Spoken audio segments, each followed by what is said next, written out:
Hello class 10th। जैसा कि हम लोगों ने चैप्टर स्टार्ट किया था अपना ऑनलाइन क्लासेस में मानव संसाधन और विकास, संसाधन एवं विकास, इसमें ही आज हम उसका सेकंड पार्ट स्टार्ट करने जा रहे हैं। और आज हमारे टॉपिक का जो नाम है वो है संसाधन और संसाधनों का विकास, यानी कि जो भी संसाधन थे हमारे उनमें क्या क्या विकास कर सकते हैं उसके बारे में डिस्कस करेंगे।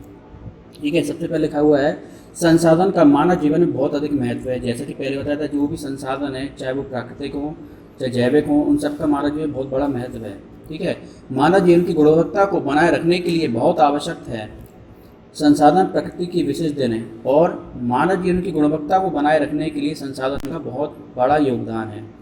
संसाधन प्रकृति की विशेष देन है और यह विश्वास मानव को उसके तीव्र उपयोग की ओर आकर्षित करता है।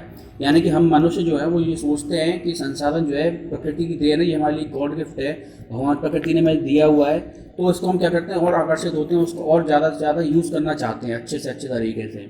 संसाधन किसी भी देश की अर्थव्यवस्था में रीढ़ की हड्डी का कार्य करती है। यानी कि कोई भी देश को अगर विकसित होना है उसके लिए उसके जो संसाधन है उनका बहुत बड़ा योगदान रहता है। कैसे रहता है? क्योंकि जब हमारे पास संसाधन ज़्यादा होंगे हम उनका निर्यात करके पैसा कमा सकते हैं, अपने देश के अर्थव्यवस्था को मजबूत कर सकते हैं। संसाधनों के अनियंत्रित अव्यवस्थित उपयोग के कारण अनेकों समस्याएं हमारे सामने उपस्थित हुई हैं। इन समस्याओं में कुछ समस्याएं निम्नलिखित हैं। अब हम किसी चीज़ का जब अत्यधिक प्रयोग करते हैं अनियंत्रित तरीके से तो बहुत बड़ी समस्याएं उत्पन्न होती हैं। इनमें से कुछ समस्याएं क्या है? कुछ व्यक्तियों के लालच व संसाधनों का हास होने लगा। कुछ यहाँ पे इससे मतलब ये है, जैसे कि संसाधन हम माना जाए, आपने लोगों ने सुना होगा कि बजरी जो होती है उसका बहुत सारा क्या हो रहा है, दोहन हो रहा है। यानी कि गवर्नमेंट जो है अप्रूव करती है कि आप इसमें से इतना टन बालू निकाल सकते हैं, लेकिन लालचवश क्या हुआ, लोगों ने सोचा इतना तो गवर्नमेंट से अप्रूवल मिला हुआ है, इसके ज़्यादा निकाल के हम अपने पर्सनली बेच के पैसे कमाएंगे। इस वजह से क्या हो, संसाधन का लालचवश हास हो रहा है, संसाधन में कमी हो रही है। चाहे हम बालू की बात करें, जंगलों की कटाई की बात करें, किसी भी चीज़ में, या फिर खनन की बात करें, सबसे ही हमारा क्या हो रहा है, संसाधनों का हास हो रहा है, लालचवश, मनुष्य के लालच की वजह से। संसाधन मानव के कुछ ही लोगों के संसाधन समाज के कुछ ही लोगों के हाथ में आ गए हैं, जिससे समाज के दो हिस्सों में बंट गया है। एक तरफ साधन संपन्न अमीर वर्ग है और दूसरी तरफ साधन विहीन गरीब वर्ग। यानी कि जिस एरिया में किसी का जैसे किसी की ज़मीन है और वहाँ पे कोई अच्छी खनिज लवण उसे मिल गए, खनिज मिल गया वहाँ पे, तो वो उसका ओनर है, तो उसका क्या होगा, वो हिस्सा उसकी ज़मीन में आया है तो वो अपने संपदा को बेचकर वो तो अमीर वर्ग बन गया। और दूसरा वर्ग है जिसके पास कोई तरह के किसी भी तरह का संसाधन नहीं था, वो गरीब वर्ग में हमेशा रहा। ठीक है, संसाधनों के अंधाधुंध शोषण से वैश्विक पारिस्थितिक संकट पैदा हो गया, जैसे भूमंडलीय ताप, ओजोन परत का क्षरण, पर्यावरण प्रदूषण और भूमि निम्नीकरण आदि। यानी कि यहाँ से मतलब ये वैश्विक पारिस्थितिक संकट मतलब ये है जैसे कि पूरे समाज, पूरे विश्व ने एक संगठन बनाया, उन्होंने कहा, या फिर संगठन नहीं बनाया था जब उसकी बात करें, तो जैसे किसी ने कारखाने स्टार्ट किए तो कारखाने खुल रहे हैं, उससे कार्बन डाइऑक्साइड का उत्सर्जन कोई नियंत्रण ही नहीं है, अन्य नियंत्रित तरीके से काम हो रहा है। इससे क्या हुआ, भूमंडल का ताप बढ़ा और ओजोन परत का क्षय होने लगा और वायु पर्यावरण का प्रदूषण भी होने लगा। क्यों?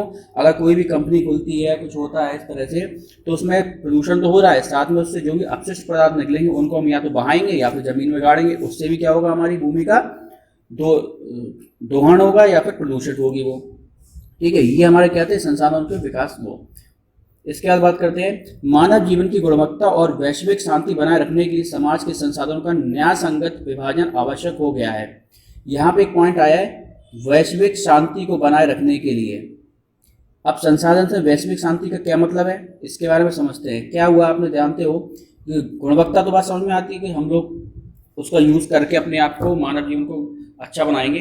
वैश्विक शांति से यह मतलब, जैसे आपने सुना होगा, चीन साउथ सागर पर अपना कब्जा बताता है। क्यों बताता है? और उससे शांति भंग हो रही है। क्यों? क्योंकि उस जो हमारा साउथ सागर है उस पर सिर्फ चाइना अपना अधिकार बताता है, जबकि वैश्विक रूप में उस पर वियतनाम, मलेशिया, फिलीपीन, इंडोनेशिया ये भी अपना अधिकार बताते हैं। अब वो इतना इम्पोर्टेंट क्यों हो गया है? क्योंकि वहाँ से जितने भी यातायात होती है या फिर जो वैश्विक व्यापार होता है ना समुद्री रास्तों का, वो वहाँ का उस एरिया का केंद्र है। इस वजह से वो संसाधन जो है, वो वाला संसाधन जो है, वो एक शांति भंग करने का कारण बन गया। इस वजह से काफ़ी इन देशों में विद्रोह हो रहा है। ठीक है, तो ये हम बताना चाह रहे थे, वैश्विक शांति बनाए रख लेंगे। अगर इसको हम जस्टिफाई या न्याय संगत तरीके से इसका विभाजन करते हैं उस एरिया का, तो ये हमारी शांति बनाए रखने में सहायक होगा।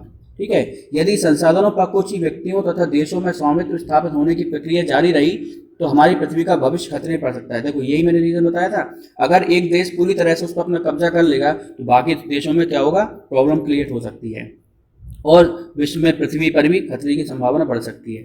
जीवन का अस्तित्व बनाए रखने के लिए संसाधनों के उपयोग की योजना बनाना अति आवश्यक है।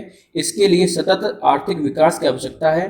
सतत अस्तित्व सही अर्थ में सतत पोषणीय विकास का एक हिस्सा है। यानी कि यहाँ से मतलब ये है कि अगर आपको संसाधन का प्रयोग करना है, सभी के हित में प्रयोग करना है, तो आपको संसाधन का जस्टिफाई यानी न्याय संगत तरीके से विभाजित करके और योजना बना के उसका प्रयोग करना चाहिए। जैसे कि अगर हम खनन करना चाहते हैं किसी एरिया में कोयले का, तो हमें ये तय करना होगा कि इसमें से सिर्फ इतना ही टन कोयला निकालना है, हमें इससे ज़्यादा निकालेंगे तो हमारी योजना क्या विफल हो जाएगी। इसी तरह से उसका उपयोग हमें योजना बना के करना है। यदि कोई इससे आगे उसका दोहन करता है या खनन करता है तो उसके खिलाफ हम लोग क्या कर सकते हैं, उसके लिए हमें योजना बनाकर उसके खिलाफ कार्रवाई कर सकते हैं या फिर उसको बंद करवा सकते हैं या फिर नियम कानून लगाकर उस पर रोक सकते हैं।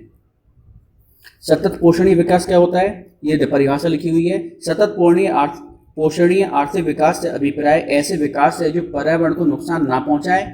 इसके अतिरिक्त संसाधनों का उपयोग इस प्रकार करने से है जिससे हमारी आवश्यकताओं के साथ साथ आने वाली पीढ़ियों को भी लाभ पहुंचे। यानी कि सतत पोषणीय विकास से मतलब यह है कि उसका हम प्रयोग करें ताकि पर्यावरण को नुकसान ना हो। और जैसे कि हम कहें जंगल हमने काटे, तो जंगल हम काटने के बाद उतने ही जितने हमने जंगल काटा है वहीं उतने ही हम पेड़ किसी और जगह पर लगाएं। इस तरह से क्या होगा, हमने क्या किया, पर्यावरण को नुकसान नहीं पहुंचाया और हमने अपने संसाधन की पूर्ति भी कर ली और आगे चल के भविष्य में भी लोगों को इससे पीढ़ियों को लाभ पहुंचे। ये कहलाएगा हमारा सतत पोषणीय विकास। इसके अलावा जो पृथ्वी, एक दो पॉइंट है इसमें जो काफ़ी नॉलेज वाले हैं। यह है पृथ्वी सम्मेलन 1992 में और व्हाट इज एजेंडा 21। एजेंडा 21 क्या है, तो इन दोनों पॉइंट्स को आपको पढ़ना है और इससे रिलेटेड हमसे क्वेश्चन पूछने हैं। ठीक है, इसका हम करते हैं संसाधन नियोजन। संसाधन नियोजन क्या होता है, संसाधनों के उचित उपयोग के लिए इनका नियोजन सबसे अच्छा तरीका। नियोजन मीन्स क्या होगा, नियमित तरीके से करना, किसी भी संसाधन का प्रयोग नियमित तरीके से करना। भारत के लिए इसका विशेष महत्व है क्योंकि भारत में संसाधनों का वितरण बहुत ही असमान है। कैसे, अब नियोजन कैसे हो सकता है, जैसे भारत की बात करें तो भारत में क्या होगा, कुछ क्षेत्र बहुत विशेष प्रकार से संसाधनों धनी है जबकि अन्य क्षेत्रों में इन संसाधनों का अभाव है। उदाहरण के लिए मध्य प्रदेश, झारखंड, छत्तीसगढ़ कोयला तथा खनिज भंडारों से धनी है। देखो यहाँ पे क्या है, जो हमारा मध्य प्रदेश है, झारखंड है, छत्तीसगढ़ है, यहाँ पे कोयला ज़्यादा है, लेकिन और प्रदेश है वहाँ पे कोयला है नहीं है। ठीक है, और जरूरत सभी को प्रदेशों को पड़ती है। इसके अलावा अरुणाचल प्रदेश में जल संसाधन पर्याप्त मात्रा में है लेकिन वहाँ आधारभूत ढांचे की कमी है। अरुणाचल प्रदेश में जल संसाधन बहुत है लेकिन वहाँ पर जाने के लिए रास्ता नहीं है, रेलवे ट्रैक नहीं है, वहाँ पर पहुँचने का आधारभूत ढांचा है, वहाँ पे उस चीज़ की कमी है। ऐसी पवन ऊर्जा और सौर ऊर्जा का विकास राजस्थान में किया जा सकता है लेकिन वहाँ जल संसाधनों का अभाव है, वहाँ जल नहीं है, लेकिन वहाँ पर पवन ऊर्जा और सौर ऊर्जा का विकास की बहुत संभावना है। इसी प्रकार हमारा जो भारत है ना, इसमें बहुत ही संसाधनों का वितरण बहुत असमान तरीके से है। ठीक है, इसी प्रकार लद्दाख में जल संसाधन का खनिजों की इसी प्रकार लद्दाख में जल संसाधन और खनिजों की कमी है। इस बातों को देखते हुए संसाधनों को एक संतुलित योजना बनाकर अनिवार्य स्थानीय स्तर पर संतुलित संसाधन नियोजन की जरूरत है। यानी कि इन सबका प्रयोग करने के लिए हमें एक योजना बनानी चाहिए ताकि हम सभी प्रदेशों में जिसको उसकी आवश्यकता है उनमें इसको वितरित कर सकें या उनका सभी प्रदेश जस्टिफाई तरीके से प्रयोग कर सकें। ठीक है, अभी के लिए आप लोग को इतना ही तैयार करना है। इसमें कोई क्वेश्चन हो तो आप पूछ सकते हैं। धन्यवाद।